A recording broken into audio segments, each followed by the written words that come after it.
The American Recovery and Reinvestment Act that I will sign today, a plan that meets the principles I laid out in January, is the most sweeping economic recovery package in our history. And what makes this recovery plan so important is not just that it will create or save 3.5 million jobs over the next 2 years.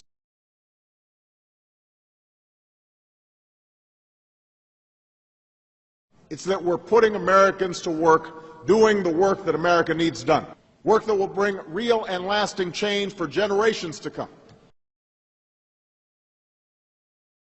We are remaking the American landscape with the largest new investment in our nation's infrastructure since Eisenhower built an interstate highway system in the 1950s.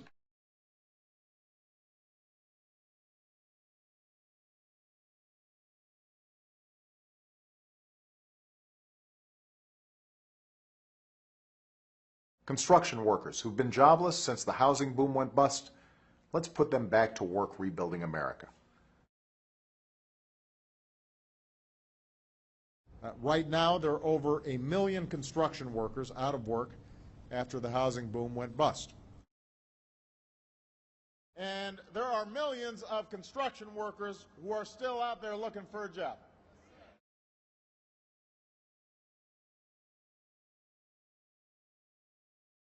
And that's why I sent Congress the American Jobs Act 10 days ago.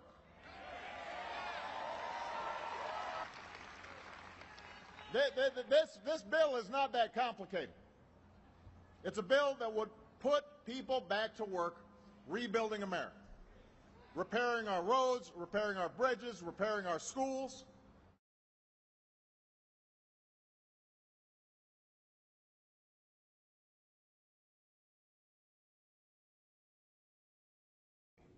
But our long-term economic growth demands that we tame our burgeoning federal deficit.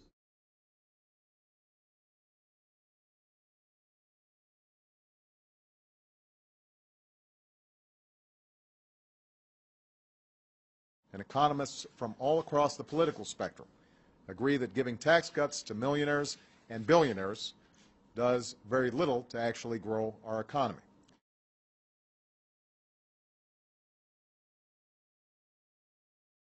What we're talking about under a balanced approach is asking Americans whose incomes have gone up the most over the last decade, millionaires and billionaires,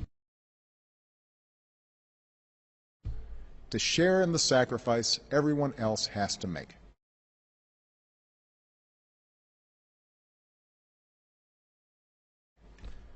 And I think these patriotic Americans are willing to pitch in.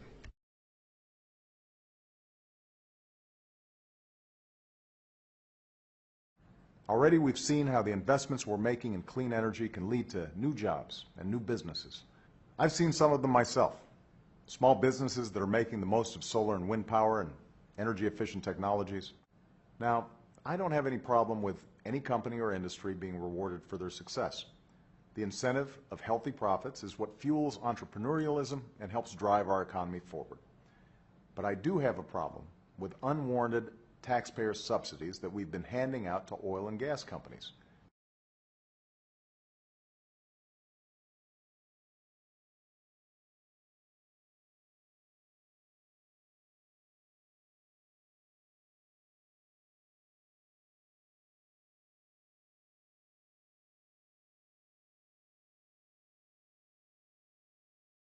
When oil companies are making huge profits already, and you're struggling at the pump, and we're scouring the federal budget for spending we can afford to do without, these tax giveaways aren't right.